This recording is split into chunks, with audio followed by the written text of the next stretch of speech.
Hola, buenas tardes. Estamos en el Bar Cristal. Son las 7 y vamos a comenzar las tertulias. Hoy es un día importante, al menos para mí. Tengo a mi lado una persona que si dijera que no la conozco, mentiría.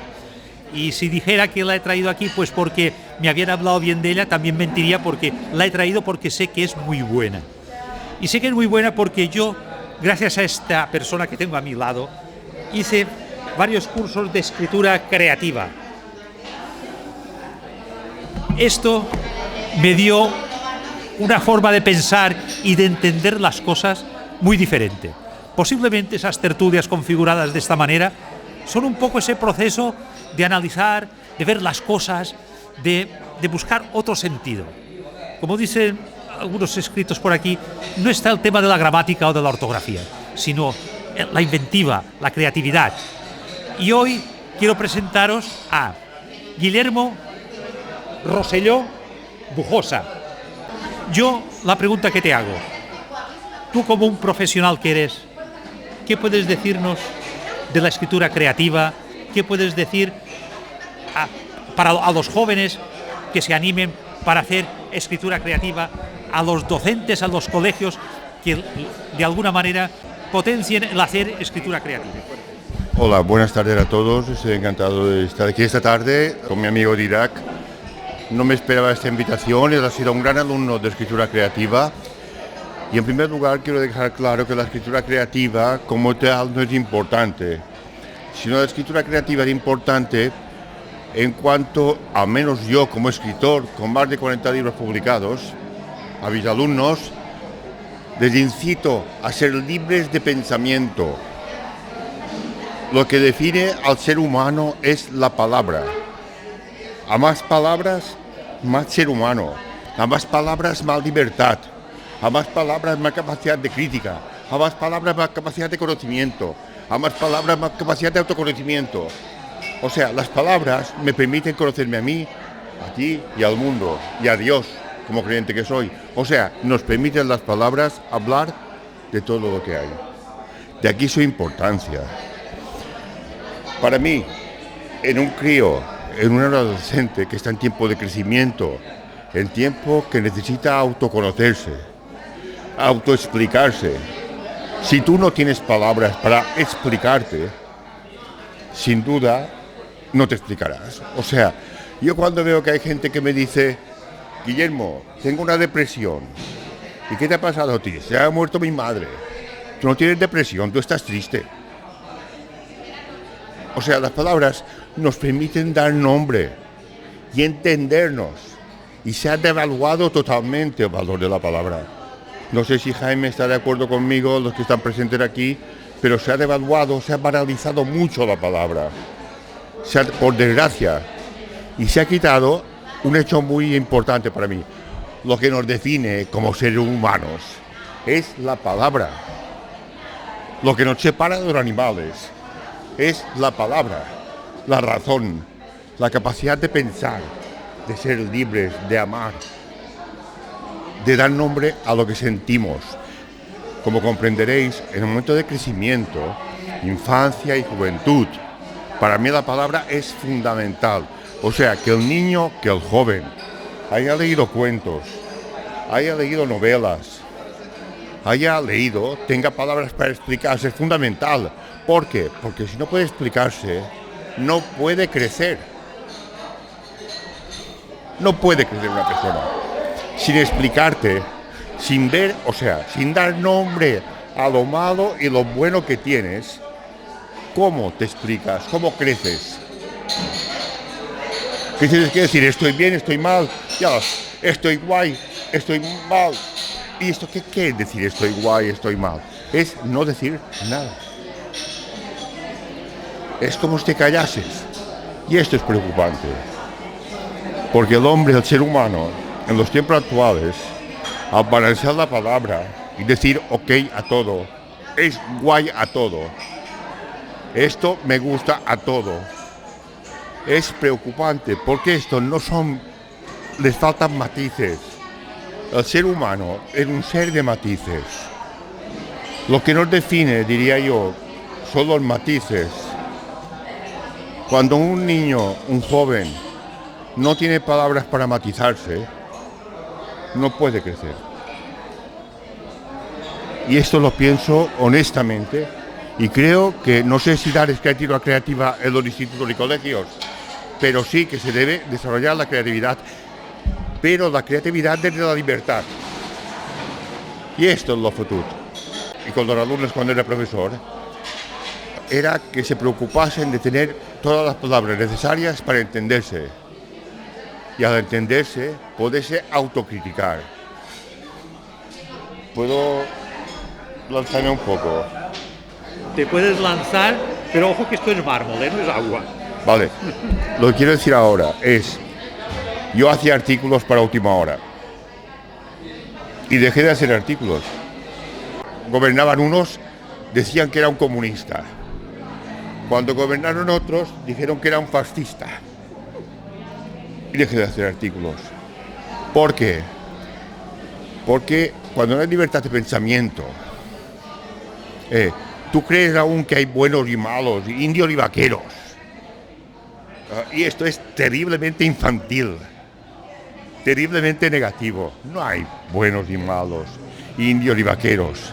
Está el ser humano con matices que son palabras, con matices que debemos entender, cuidar. Y si no los cuidamos, sin estos matices, es cuando dividimos la sociedad. Os voy a decir una cosa que no quería decir, pero la diré.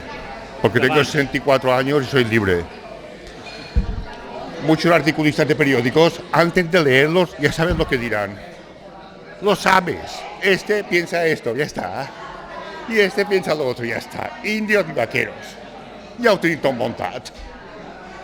Esto para mí es infantil, patético, incierto. De derecha y de izquierda me da igual a mí.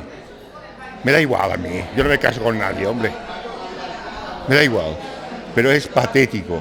Es un pensamiento infantil, defectuoso, vendido. Una persona libre sabe que ella está gorda. ¿Me entendéis? Yo sé que estoy gordo. Soy libre. Y esto para mí es la importancia de las palabras en sí, son que te dan libertad para pensar.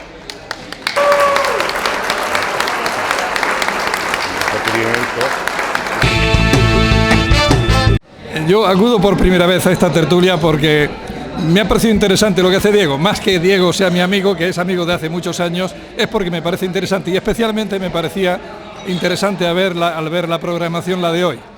Guillermo nos habla de la palabra. Yo me quisiera anticipar un poquito a lo de la palabra en el pensamiento. Evidentemente hay otra cuestión que habla de la formación, me parece que habla por algún sitio. Este es un término para mí peligroso de manejar, porque la formación se maneja con tintes políticos de forma peligrosa. La formación creo que corresponde bastante más a los padres, o la educación, mejor dicho, corresponde más a los padres, que es de lo que se habla mucho, y de la formación, eso sí que nos corresponde a todos, a la sociedad, especialmente a los formadores, a los que están preparados para ello, sin tintes políticos. Lo de la palabra me parece excepcional, lo que tú estás diciendo me parece acertadísimo, o sea que estoy totalmente de acuerdo con lo que dice. Previamente tiene que haber y tiene que enseñarse a pensar a la gente. Si no se piensa, no se puede hablar. Es evidente que la tristeza, la pobreza de vocabulario que hay hoy en día en la gente joven te deja helado, porque entre el guay, el super guay, el mega guay y el mega no sé cuánto, acaban con todo y no dicen nada y lo han dicho todo. Y creen que se están entendiendo, que es lo curioso. Y se pierden, pues tal vez, esa posibilidad de poder llegar al adjetivo o poder llegar al tono o al mensaje más profundo que se pueda actualizar. Esa es una preocupación que debiera de tener en general hoy la enseñanza de potenciar la capacidad de expresar de una persona, primero de pensar y luego de expresar. En eso estoy totalmente de acuerdo contigo y me alegra verte en ese, en fin, tú eres una persona experimentada y nos puedes hablar mucho más de ese tema en esa línea, pero quisiera que nos ahondaras en la cuestión de pensar, primero pensar, después la palabra. El hombre primero piensa y luego habla.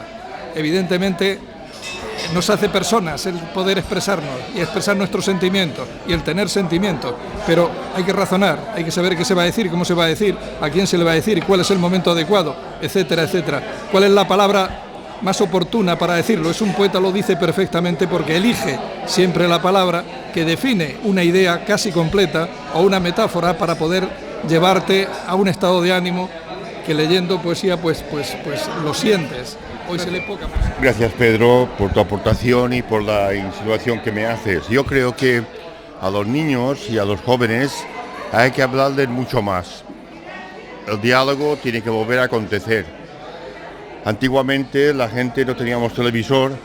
Bueno, vosotros sois jóvenes y no me entendéis, pero cuando yo era joven no había televisión, no había. Entonces en mi casa las post-cenas con mi padre, que murió demasiado joven, cuando yo tenía 15 años, eran larguísimas. Hablábamos de un tema, y lo hablábamos, dábamos nombre, matizábamos, y ahora esto se ha perdido.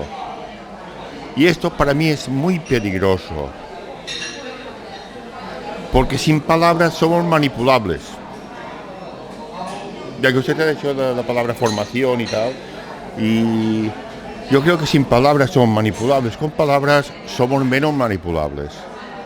O sea, las palabras, cuando tú entiendes lo que te dicen, automáticamente criticas, automáticamente cuando tienes palabras, criticas, cribas aquello que te han dicho.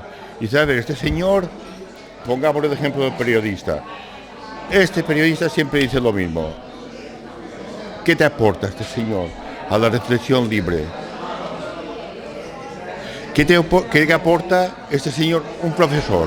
Un profesor para mí tiene que enseñar a pensar en libertad, no lo que hay que pensar, a pensar en libertad, a pensar con libertad, sin miedo.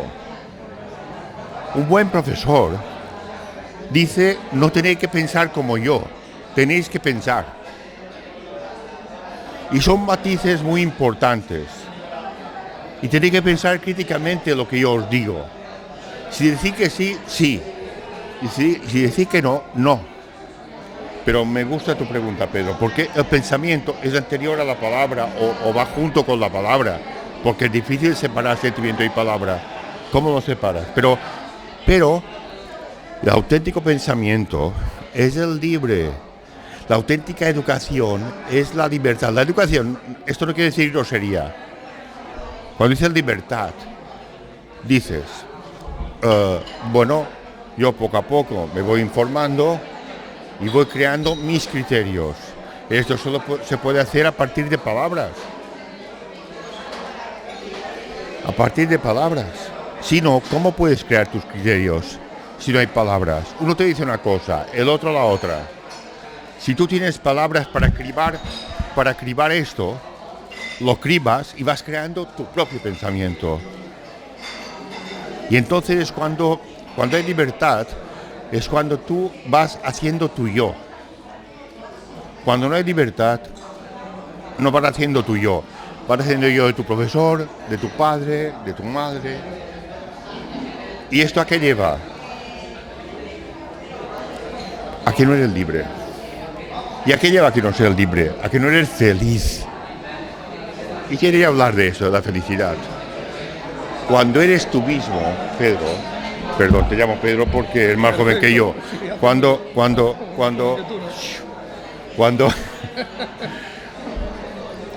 las personas tenemos que ser felices. Y somos felices, creo yo, y discutidmelo por favor si no, cuando somos nosotros mismos. Cuando yo como Guillermo me realizo como Guillem, yo me realizo y hago lo que quiero y pienso lo que quiero. Esto no es fácil. Mis alumnos de creatividad, incluso de Didac, que vino conmigo a clase de creatividad, yo les decía, tenemos que ser libres. Nos encamellan muchos pensamientos sin cribar. Padres, profesores y tal. Gracias. Y nosotros tenemos el trabajo de ir cribando esto si queremos realmente llegar a ser nosotros. Si uno pasa de sí mismo, lo cual está muy de moda, por desgracia. Por esto tanta gente va a los psicólogos. Aterricemos esto en la vida real. Tengo amigos psicólogos, ¿eh? Es que mucha gente no sabe... Mi papá pensaba así, no sabe lo que es libertad. Mi papá pensaba así, yo de pensar así. Me dijo esto, yo pienso esto. Es que si no piensas como tu papá... Pues mira, yo siempre lo digo. Tenía un abuelo de izquierdas y otro de derecha. Yo tengo derecho a ser libre. Déjame en paz. Para que me entendáis, ¿no? Pero esto solo se puede hacer, y me gustaría hablarlo con Jaume, con todos, a partir de una riqueza de vocabulario. Si no hay este vocabulario que nos ayude, es imposible hacer esta criba, hacer esta distinción.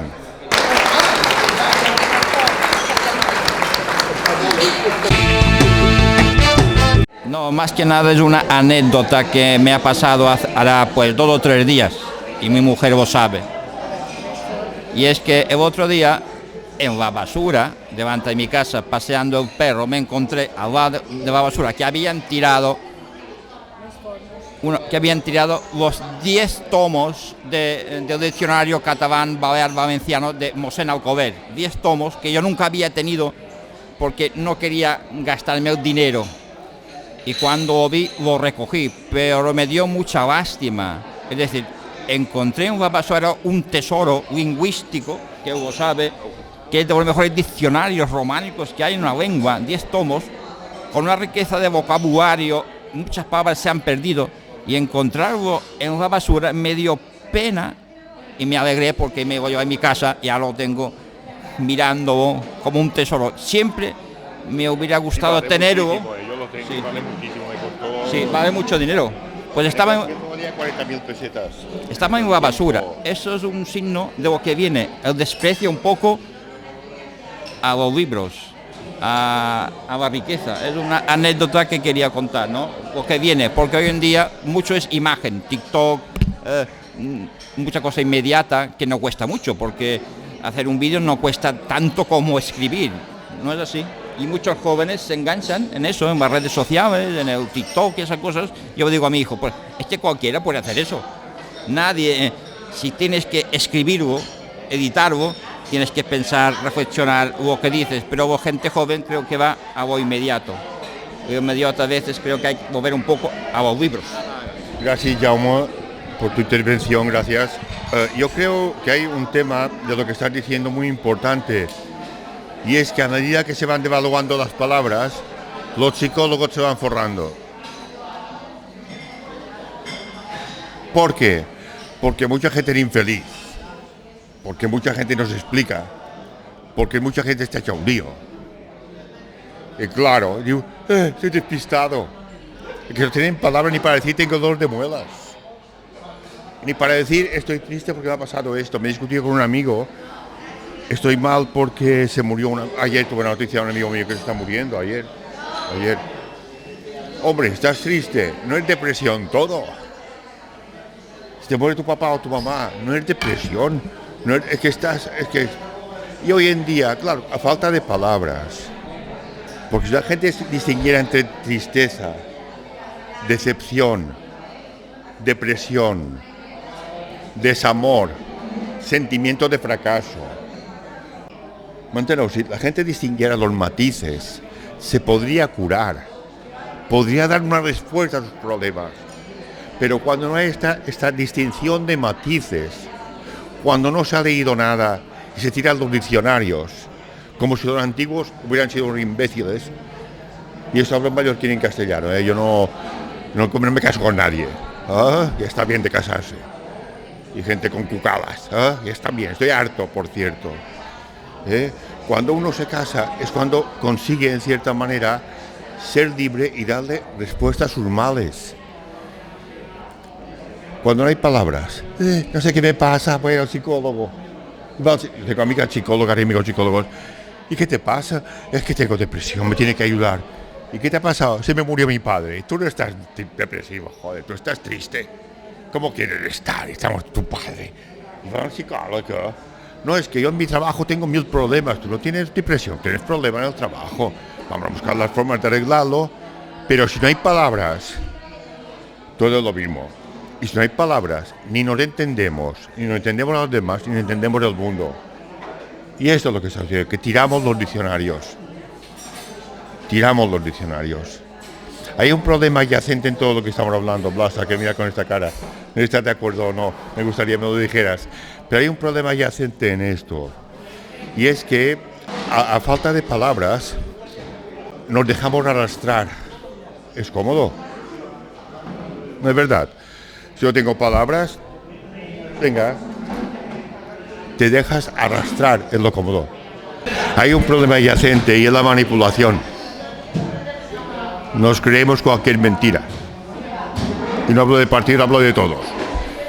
Hablo de todos los partidos, de todas las creencias. Si no tenemos palabras para criticar lo que oímos, nos lo tragamos todo. Y esto me preocupa la educación actual. Esto me preocupa. Porque, claro, es más cómodo dejarte llevar que pensar. Pensar es un trabajo. La educación es un trabajo. Coger un libro y decir, a ver qué quiere decir esto, y buscarlo. Y buscarlo y definirlo. Es un trabajo.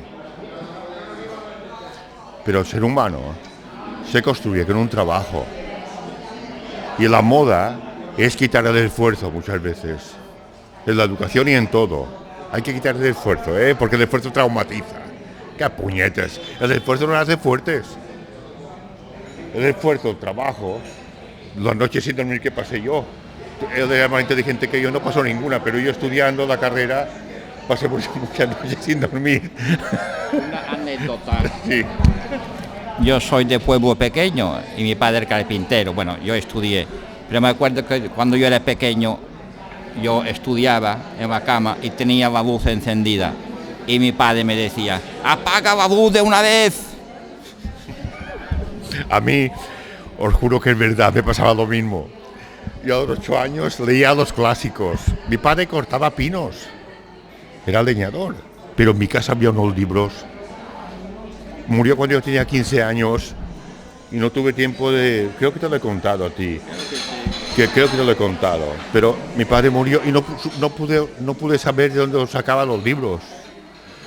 Pero yo a los 8 años leía a Balzac, a Molière. De verdad, no lo digo para fardar. No era bueno en deporte, siempre he sido un desastre. Nunca he marcado un gol. Me pegaron un balonazo y marqué uno sin querer. Que la gente me abrazaba y yo lloraba de dolor. Te lo juro. ¿De que te ríes? Usted está suspendida. Pero la verdad es que en mi casa no había mucho dinero, pero libros había. Y además, el esfuerzo de la formación, yo creo que quitarlo, no valorar el esfuerzo, quiero decir, en cualquier cosa. Tú ahora aprendes un oficio, eres profesor, eres trabajador de donde sea. Tú, si no te esfuerzas, no aprendes más aquello, no llegas a dominar aquello. Entonces, para mí, la devaluación que hay del esfuerzo, y no hablo de política, hablo de todos, porque aquí para complacer al que vota, se dice que tontería que es de masa. Pero claro, yo decía antes, me pasé muchas noches sin dormir estudiando, y gracias a Dios. Y claro que pasé noches sin dormir estudiando para poder aprobar. ¿Y qué mal había en esto? Te tienen que aprobar sin saber nada. Idiotez. Entonces yo creo que, claro que la educación es un esfuerzo. Claro que autoformarse es un esfuerzo. Pero yo creo que hay que ir valorando cada día más este esfuerzo. Creo. Y si alguien me lo quiere discutir, me encantaría discutirlo. Porque si quitar el esfuerzo de un camarero, del que sea. Yo no hablo de un profesor, ni de un licenciado, ni de cualquier persona. No te valora el esfuerzo y está ahí apático. Yo no sé qué sociedad construimos, ni sé a dónde vamos. Yo creo que el esfuerzo hoy en día parece que no está muy de moda. Y creo que la juventud de hoy en día quiere cosas inmediatas, quiere recompensa inmediata. Y creo que no es así.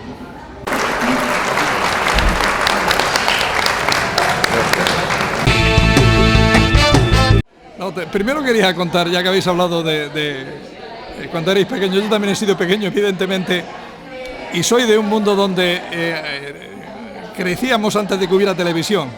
Entonces la gente hablaba, y hablaba mucho.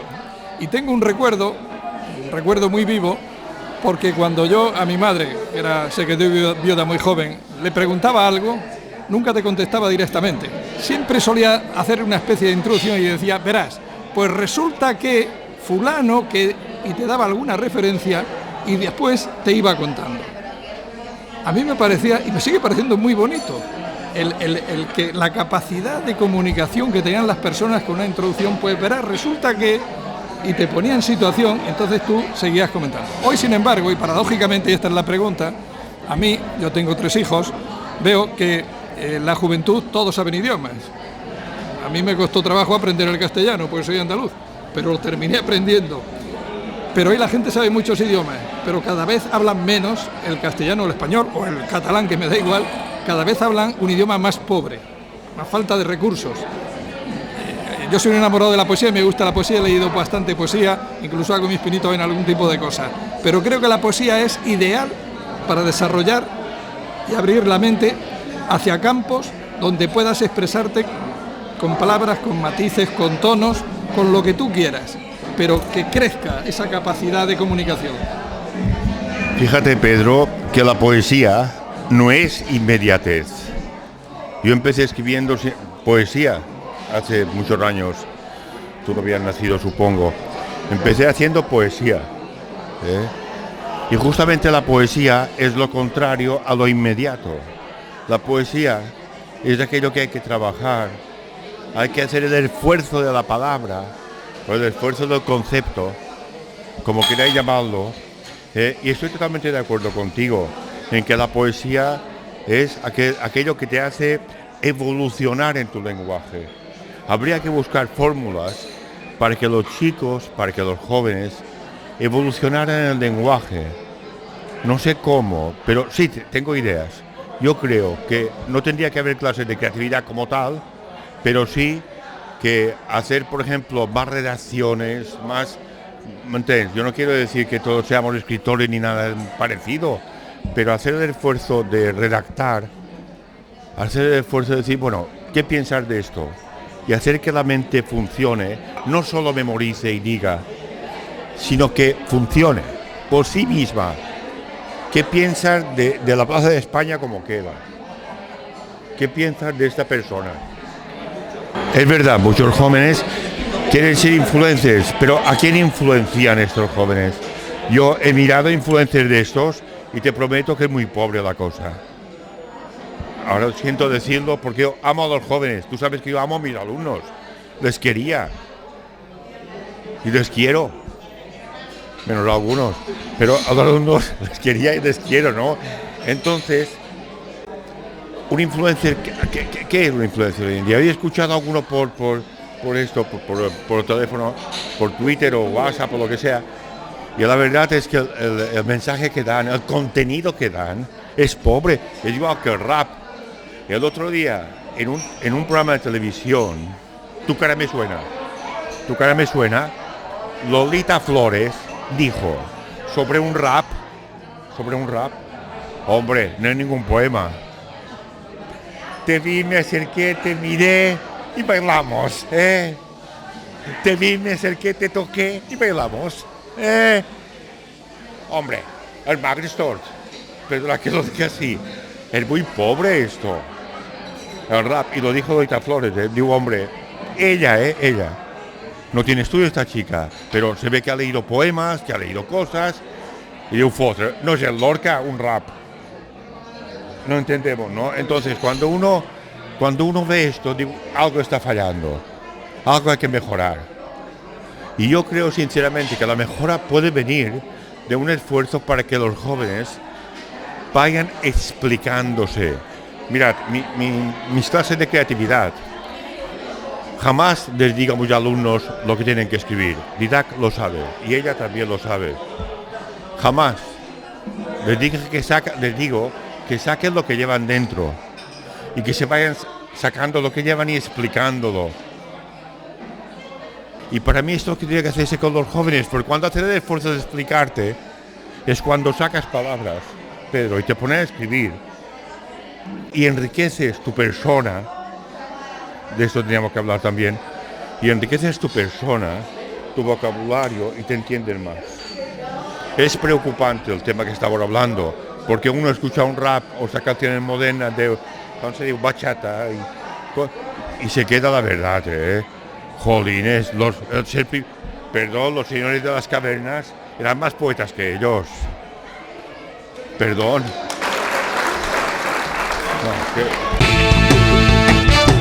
Buenas tardes, Guillermo. Gracias por tu presencia aquí, que te conoce mucha gente, pero yo era la primera vez que te veía. Te quería hacer, 2 o 3 preguntitas. La primera, que has sacado a colación hace un momento, la poesía. ¿Me puedes definir qué es la poesía para ti? Sí.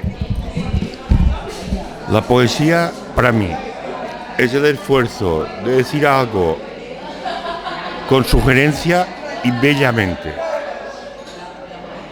No hace falta rima.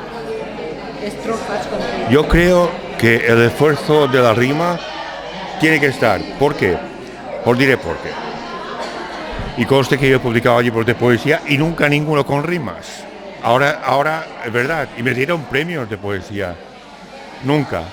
Pero la rima, como sabéis vosotros, que sois personas inteligentes, la poesía está... Injusto. La poesía está para ser dicha, para ser vocalizada. Casi cantada. Casi, ahora has dicho la palabra, se me ha adelantado, Pedro. Es precoz. No, que la poesía, si quiere ser cantada, tiene que tener una métrica y una rima. Porque si no, a veces cuando pido a un cantante, a mí me han musicado 2 poemas, entre vos, de Santanyí. Me han musicado 2 poemas y muy feliz. Pero es que Francisca Suau, la directora, un día me dijo, Guillermo, si esto lo hicieras con métrica, lo que es más posible cantarlo, ¿me entendéis? Entonces yo creo que la poesía era del esfuerzo y no quito la métrica.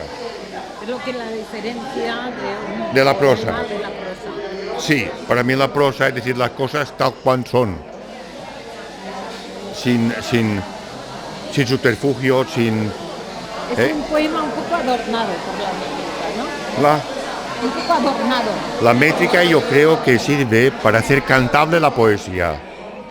Eso es lo que yo creo. Y si no lo haces métrico, es muy difícil. Luego un grupo de música te coge aquello y te dice, mira, es difícil. ¿Por qué? Porque una música tiene un ritmo, tiene un compás, tiene una serie de normas que si no las tienes te cuesta.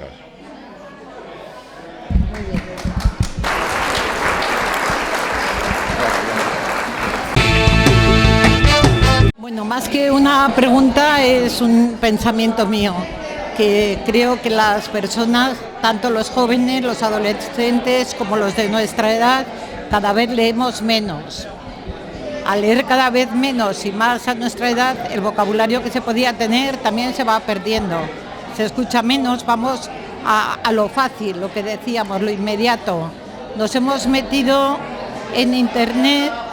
Decimos, bueno, hazme el resumen de tal libro y así evito el leérmelo. Pero no es simplemente esto, claro, porque el evitar el leértelo, el audiolibro no es lo mismo que cogerlo, leerlo, ver las palabras, ver el significado de ellas. ¿Qué se puede hacer con esto? O sobre todo, no para nosotros, sino para los más jóvenes, ¿cómo les podíamos meter en el tema de la lectura? Que no deberían, o deberían empezar o no deberían de dejarlo nunca. Yo creo que hay una cosa fundamental, y espero que Jaime esté de acuerdo conmigo, que para mí era un gran profesor, Jaime, lo querían todos los alumnos, Jaume Obrador, lo querían, todos los alumnos lo querían. Yo creo que lo que tiene que hacer es querer a los alumnos y buscar querer a los alumnos, no lo he dicho sin querer, lo he dicho con todo mi querer a los alumnos y buscar aquella lectura que les guste. ¿Por qué digo esto? Porque un libro es como un manjar. Te puede gustar o no gustar. No hay normas. Pero si yo ahora fuera profesor de catalán o castellano, haría indagaciones sobre qué libro le gusta a mis alumnos. No el que me guste a mí, sino qué libro le gusta a ellos, les divierte. Porque yo creo que cuando una cosa te gusta, te la comes. Yo, que soy un buen cocinero, como veis. No es verdad, no te rías. Bueno, no, es una broma. Salta a la vista. Muchas gracias, Pedro. Yo también te quiero. Pues decías, sí. No, pero a mí que me gusta hacer la comida, una buena comida no se hace en un momento. A mí me gusta hacer arroz brut. Con mi mujer fuera de la cocina siempre, fuera de la cocina, no te rías, fuera. Y me gusta hacerlo a mi manera y me sale muy bueno, dicen. Un día comerás, sí, puede ser.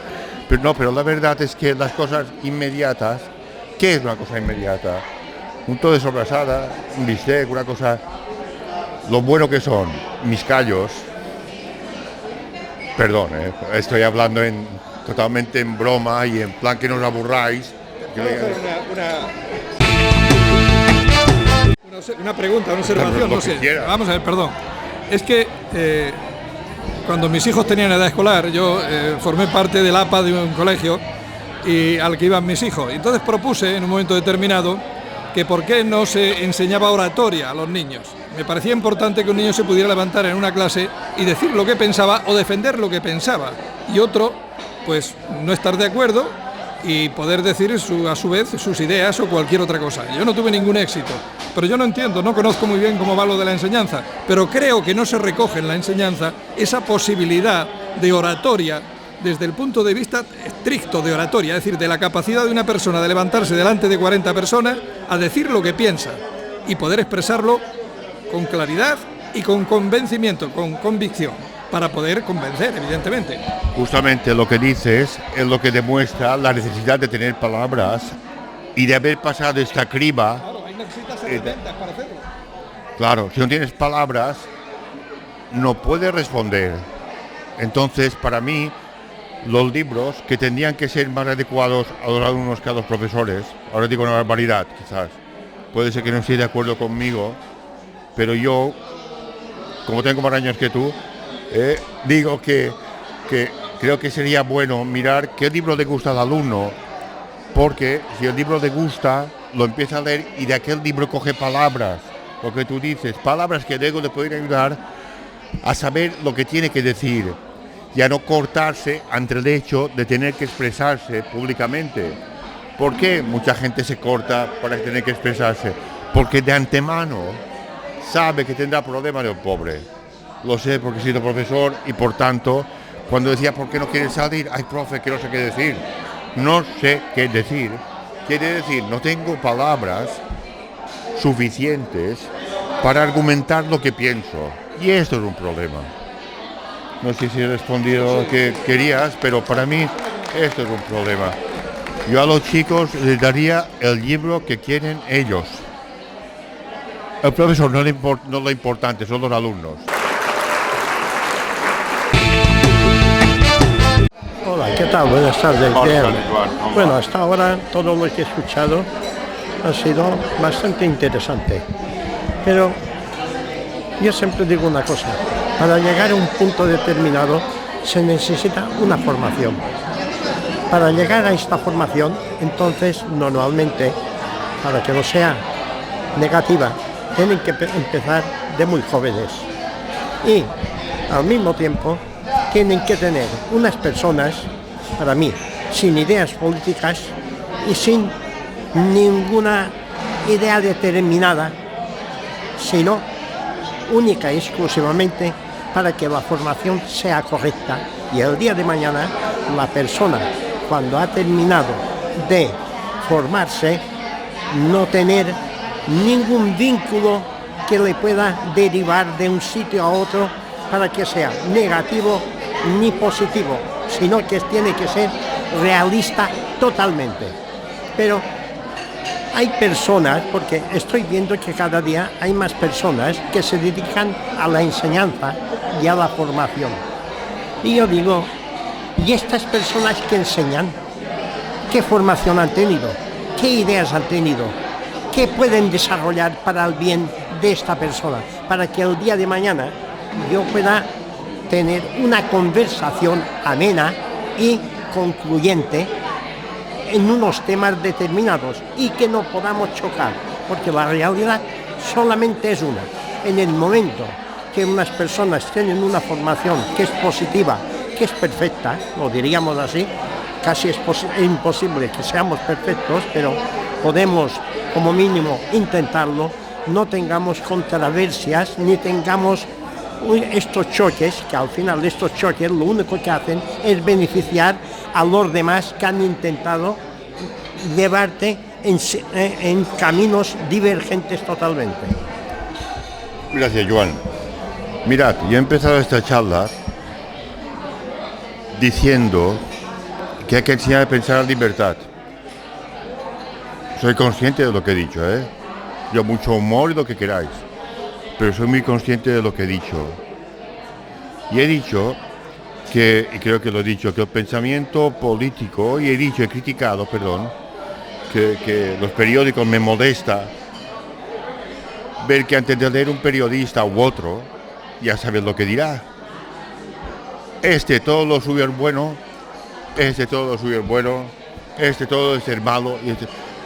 Entonces yo creo que un profesor, y dándote la razón, tiene que ser consciente que tiene que pasar unos conocimientos, no una opinión, unos conocimientos. Los conocimientos no son opinión. Los griegos distinguían entre episteme, que es conocimiento, y doxa, que es opinión. Yo puedo opinar lo que quiera de ti o de lo que quiera, pero conocer es saber. Aquí pasó esto, punto y final. Esto es lo que tiene que hacer un buen profesor. 2 y 2, 4. Eso es lo que tiene que hacer un buen profesor. Y otra cosa es la opinión que tú tengas. Son dos cosas totalmente distintas. De la guerra civil, de la república, lo que tú quieras. Di la verdad, hombre. Di la verdad. De todo, pero. Di la verdad, yo digo que tú, como alumno, como persona, a partir de la información, puedas crecer y formarte tu opinión y ser tú. Esto que has dicho me preocupa a mí. Pero yo creo que un buen profesor lo que da es información, no opinión, que es distinto totalmente, ¿eh? No tiene nada que ver una cosa con otra. Y hoy en día, voy a hablar un poco más de los políticos. Como no hay políticos, hay comprasillas, y no lo retiro, hay comprasillas, de todos los lados, ¿eh? De todos los lados, comprasillas, acomodados y vividores de la política. Hablo de alto nivel, ¿eh? Para que me entendáis bien. Claro, esto se pega a la sociedad, esto. Esto es decir, todo lo que yo digo está bien, todo lo que tú dices está mal. Esto vende en una sociedad en la que la gente le da pereza aprender, en la que la sociedad de que la gente tira los diccionarios, en la que la gente dice no esforzarse para aprender. Esto cae muy bien. Yo soy de estos, Jaime un fatón B. Y Blas lo hace todo mal. Y ya está. Ya está. Hay una pobreza enorme esto. Yo he dicho pensar en libertad. Y soy muy consciente de lo que he dicho. Jamás la opinión ha sido conocimiento. Los griegos, repito, hace 3.000 años distinguían, o 2.500, perdón, los primeros filósofos ya distinguían, repito, entre doxa y episteme. La doxa es la opinión. Yo pienso tal. La episteme es saber qué sucedió. Y por cierto, la historia, enseñar historia, no es decir tu opinión. Historia quiere decir, y corrígeme, lo sucedido, creo, o los hechos sucedidos. Y es decir, esto sucedió. Y tú opinas. Pero la historia, y claro, entre una cosa, entre que da pereza aprender, entre que el esfuerzo se devalúa, entre que hay políticos que llevan más cucadas que el burro de mi vecino, que es patético el estado político de este país. Y hablo de todo, no quito a nadie, por favor, que alguien me cague, que me lo diga, que le responderé. Entonces, cuando tú ves esto, no te extraña que los jóvenes sean como son. después ver reacciones y tal y cosas. Dios. Pero esta gente que manda en el país, o estos periodistas, que todo lo mío bueno y todo lo tuyo malo, es que es infantil. Si alguien no está de acuerdo, por favor, que me lo diga. Porque a mí me gusta discutir con argumentos. Y otra cosa que has insinuado tú es, mira, Joan, hay choques cuando no hay inteligencia. Hay choques cuando no hay inteligencia. Y cuando no hay bondad. Pero cuando hay inteligencia y bondad, tú pots ser de dretes, jo d'esquerres, y hablar tranquilamente. Pero no hay dioses y demonios, es hablar tranquilamente. No hay burros con cucadas puestas, hablamos tú y yo, Joan, tú y yo. Pero ni tú tienes toda la razón, ni yo la tengo. Y por cierto, os diré un secreto. La sociedad está llena de personas que aún no han visto ni siquiera que pueden ir equivocadas. Es la leche en bicicleta. Gente, Jaume, que no sabe que tu opinión puede ir equivocada. Más infantil, ya pones pañales y te vas. Es patético. ¿Cómo? Yo puedo ir equivocado con lo que pienso. Sí, yo puedo pensarlo. Pero puedo hablarlo contigo y yo puedo ir equivocado y tú puedes ir equivocado. Entonces, cuando veo tanta gente que tiene todo claro, digo, bueno. Ahora, repito, la clase política de toda la educación y formación y esto es todo lo contrario. Toda la clase política.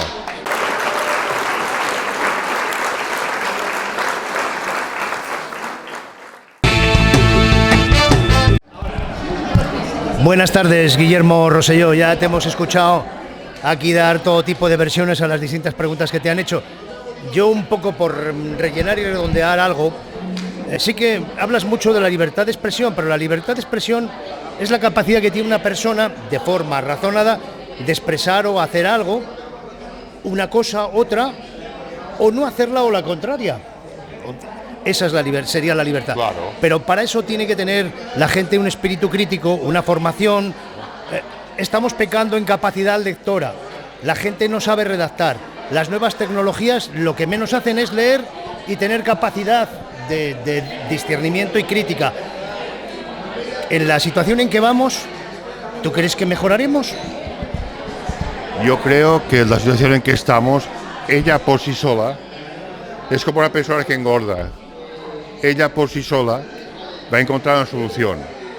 Yo en este momento tengo una enfermedad, el médico me ha dicho que engorde, que no puedo hacer nada ahora, pero yo creo que yo no estoy desanimado. Yo creo que la sociedad, como durante miles y miles de años, tampoco tenemos que ser trágicos, va a encontrar la solución. Nosotros no somos la guinda de la historia. Habrá gente después de nosotros, gente que buscará soluciones. La cosa, el péndulo va a funcionar y poco a poco se irán centrando las cosas. Yo tengo mucha fe en el ser humano, a pesar de todo lo que digo. Tengo muchísima fe en el ser humano, muchísima fe. Yo creo que, ¿dónde nos lleva esto? Yo creo que lleva a que la sociedad por sí misma va a haber una reflexión. ¿Por qué? Te diré por qué. Por simple necesidad. La historia te coloca ante necesidades. La vida, a ver, todos nosotros, cuando aprendemos, a lo mejor no hemos querido aprender, pero la vida te pasan cosas y te dice tú aquí, o no, y la vida te hace aprender, te obliga a aprender, o no.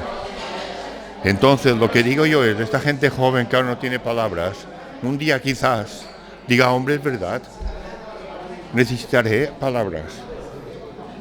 ¿M'enteneu? Está en mi fe y además creo firmemente en el ser humano. No soy drástico, a pesar de todo lo que he dicho, creo en la gente joven, creo que son maravillosos, la gente joven y que en un momento dado reaccionarán. ¿Cuándo? No lo sé. Pero sí que sé una cosa, que la vida les pondrá ante la necesidad de reaccionar. Igual que todos nosotros, en la largo de la vida, hemos tomado, yo no sé vosotros que sois muy jóvenes, pero hemos hecho cosas hemos hecho cosas que pensábamos no hacer. En un momento determinado tu padre te dijo, això, y tú y poco a poco la vida te ha ido diciendo tú por aquí, y la gente joven no le queda más remedio que espabilarse para entenderse a sí misma, para entender a los demás partes del mundo, como he dicho antes, y lo va a hacer, no van a quedar, no creo que haya terminado la humanidad, ni que de ninguna manera. Esto es lo que pienso yo. Me alegra ese mensaje de esperanza. Darle la enhorabuena a Guillermo por ese optimismo que tiene en la humanidad, que nos lo transmitas, que estoy también en parte de acuerdo contigo por lo de la ley del péndulo, que no somos una sociedad única, que ha pasado cosas más terribles y hemos vuelto a la normalidad. Y bueno, muchas gracias por habernos aguantado aquí esta tarde y haber pasado. Y ahora le paso el micrófono aquí a la compañera. A ver, yo estoy de acuerdo en muchas cosas, pero la verdad es que yo tengo bastante más fe en la humanidad.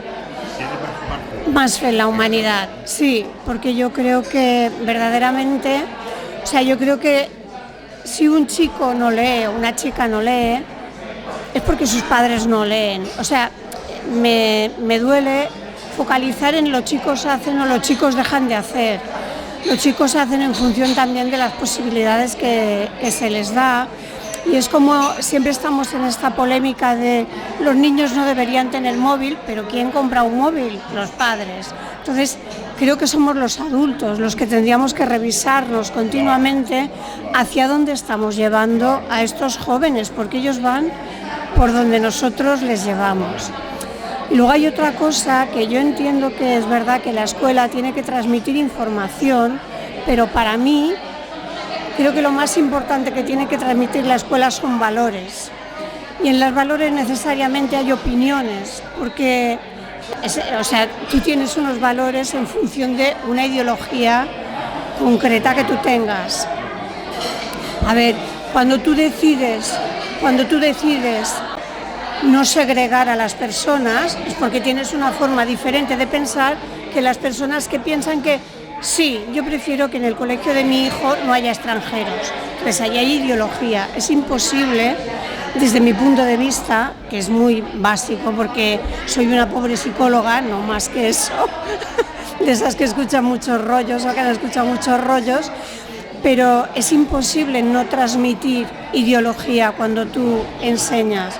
Y además creo que de manera transversal es importante transmitir estos valores del esfuerzo, de la solidaridad, de la libertad, pero eso solo lo haces desde la ideología. Es imposible no tener ideología. Bueno, yo creo que hay que partir de un mínimo. O tenemos sentido común, o no hay que enseñar nada a nadie. Sentido común quiere decir pensar en todos. Cuando tú hablas de valores, yo estoy de acuerdo contigo, totalmente. Pero los valores de no segregar, lo contrario, son los nazis. O sea, hay cosas que yo doy por sentado. En serio, Yo doy por sentado que tenemos un mínimo de madurez, que no discriminaremos a nadie por su color. Jolines, si aún discriminamos por esto, pocos pasos damos también. Por su raza, por su religión. O sea, yo parto de un mínimo, ¿me entiendes? A lo mejor me he equivocado. Pero yo parto del mínimo, no, te respondo, yo parto del mínimo de cuando damos unos valores democráticos, damos unos valores de justicia, para todos igual, damos unos valores, mantén Jaume, porque si no, pero los valores yo creo que tienen que ser algo universal. En el año 48-51 se declararon los derechos humanos, no sé a qué año fue, nunca me acuerdo, no sé. Pero yo creo que tenemos que estar de acuerdo en un mínimo de valores y a partir de este mínimo de valores podemos hablar. Si no hay este mínimo de valores, de democracia, de respeto al otro, al distinto, no podemos ir partir a ningún lado. ¿Estáis de acuerdo conmigo? Yo partía del antecedente Y dar valores, para mí, no es dar ideología, a no ser que te vayas a las dos ideologías extremistas. Si no te vas a las ideologías extremistas, yo creo que todos aquí más o menos con los valores estaríamos de acuerdo. ¿Me entiendes? Si vamos a los extremos, no sé, yo he partido de un mínimo de madurez. Yo me exijo a mí mismo no ser ¿cómo se dice? Racista. Me exijo a mí mismo respetar al pobre. Me exijo a mí mismo respetar al inmigrante. Me exijo a mí mismo. Hay unos mínimos que si no los tenemos, no sé ni qué estamos hablando aquí. Pero digo yo, si leo los diarios, si escucho las noticias, si escucho cosas, veo que no son valores generalizados. Y por eso siempre hay mucho debate sobre qué se tiene que enseñar en el colegio y qué no se tiene que enseñar. Y eso está basado en ideologías. Y hay ideologías que prohíben enseñar unas cosas e ideologías que fomentan que se enseñen unas cosas. Me decepciona lo que dices porque parece que no crecemos, que no estamos siempre igual. Joder, perdón por la palabrota. Parece que estamos con lo mismo.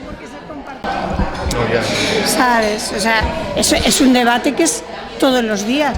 De hecho... Yo creo una cosa y la voy a decir una barbaridad. La gente adulta también tendríamos que formarnos más en dos cosas. La honestidad de pensamiento y el sentido común. Pensar en todos. Yo veo barbaridades, como tú dices muy bien. Que dius, jolines, que esa persona está en el siglo XV, ¿o qué? Si una persona a sí misma se exige honestidad de pensamiento y se exige pensar en todos, yo creo que estos son dos bases fundamentales. Si tú piensas en ti, malo. Y si no eres honesto, mirad esta noche todo el diario y me entenderéis. Si no eres honesto, también malo, porque no piensas con justicia. Pero cuando yo veo a una persona de color, veo a una persona que está mal, veo a una persona... Jolines, yo no tengo derecho a ser racista. Los mayores tenemos que formarnos. Nuestros abuelos fueron emigrantes. Tenemos que exigirnos una cierta honestidad en el pensamiento, una cierta limpieza de pensamiento. Y hay gente mayor que, por cierto, ha olvidado totalmente la historia. Y parecen... y esto me molesta muchísimo, porque esto es lo que crea diferencia de pensamiento.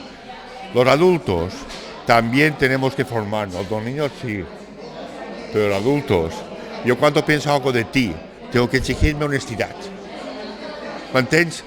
No inventar cosas, ser honesto, ser auténtico, partir de datos. Entonces la cosa cambia. Pero claro, aquí también diré una cosa, la voy a decir finalmente.